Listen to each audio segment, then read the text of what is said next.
Welcome to the Miles Burris Show. Mostly going to be Raiders today. A little preview for Monday Night Football, at least what I'm looking for, what I'm excited about. We're playing the Falcons, Monday Night Football, at home, on Allegiant Stadium. It doesn't get much better than that. If we were a winning team, it would be. But we're on a 9-game losing streak. The Falcons are on a 4-game losing streak. I'm Team Raiders win every single time. Just win, baby. First off, I want Brock Bowers more than anything to make this unanimous because he is going to break the single season tight ends record for yards. He's going to beat Ditka, who had, I think, 1,076, something in that range. And I think Bowers is at like 933. I could be a little off on both those numbers, but Ditka did it in 14 games. And I think it's honestly only fair. They need to maybe change around, in my opinion. You guys let me know what you think below, but it's clearly not the same thing when somebody has 17 games to beat a record when the old timers had 14 or 12 games.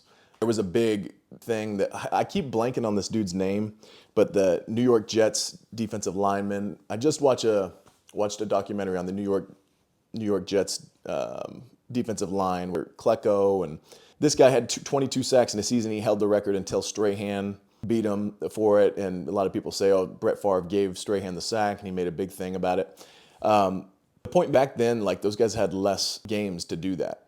And I had made a comment on somebody's thing about that. They talked about that situation. I said, none of this really matters when you remember that Reggie White had 21 sacks in 12 games, which is way more impressive than somebody getting 22 and a half sacks in 16 games. And same thing with, if I want Bowers to get 150 yards. So he has more yards than any tight end in any game span. But I think in general, maybe they should switch the records as far as yards go throughout the history of the NFL and time, because the game numbers change.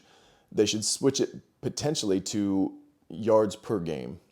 Because the same thing with like in college football, Janty had, they're saying, oh, he Sanders' record. Barry Sanders got that record and he's going to probably keep it in 11 games. 11 games had whatever it was, ridiculous, like mid 2,000 yards, 200 yards a game. So it's just not the same thing, and it's kind of being glamorized as if it is, and that's basic math. It's not. I don't know the way we're at, but you guys maybe have thought about that more. Let me know in the comments below. So again, Bowers for over 150. Sincere McCormick has been named the starter for the remainder of the season, as far as what I've heard by Antonio Pierce. And I'm really excited for that guy and the opportunity that he gets to have a full month of the rest of the season to be the starting running back, even with Madison coming back, and to get even more touches and to steamroll on this momentum because of what that could mean for his future and because of the story that it is. I'm always rooting for guys, whether he stays with the Raiders or he gets a big contract for another team. This last 4 games is an opportunity for him, his future, his children, generational wealth. I know how hard it is to make it to the NFL, let alone succeed in the NFL, let alone be a practice squad guy and have season-ending injuries and come back from all those things and know that there's so many things stacked in front of you and things that have to happen in order for you to get in the game and get this opportunity. So the fact that he's balling out with the minimal opportunities that he's had, it makes me so excited. And I'm rooting for that guy so hard. I really want nothing but great success for him, not just for the Raiders, but for his future. And the same thing really goes for Desmond Ridder. I don't know where AOC is really at. Nobody really does when they say questionable. Like, apparently AOC is even questionable for tonight, as far as I've heard the latest. A lot of times teams are questionable. They don't. It could be like they know that they're going to be out for a certain amount of weeks, and they just don't give that to the media because the media shouldn't have everything. But it's an practice squad guy at one point this year who's played in the past, and he gets another opportunity to go out there and show the entire NFL. It's a showcase and an audition for 31 other teams to show what I can do. And, I hope he did that. And then on the defensive side of the ball, I'm kind of watching just for what it looks like without Max Crosby on the field. We've seen that once.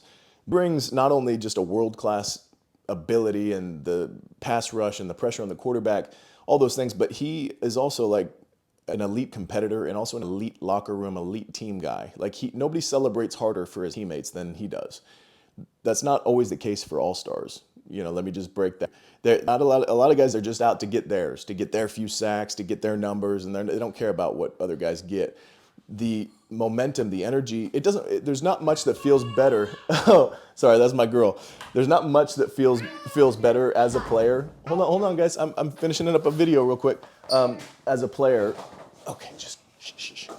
Then to be celebrated by your star player. When you go out and make a play and you got Charles Woodson coming and pushing on your helmet and dapping you up.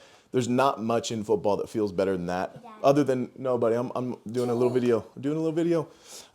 There's not much that feels better than maybe like a team meeting and the head coach is highlighting a play that you killed it on Sunday, and now the offense also gets to see those little details and see all the. Okay, let's get down, guys. Sorry about that. Anyways,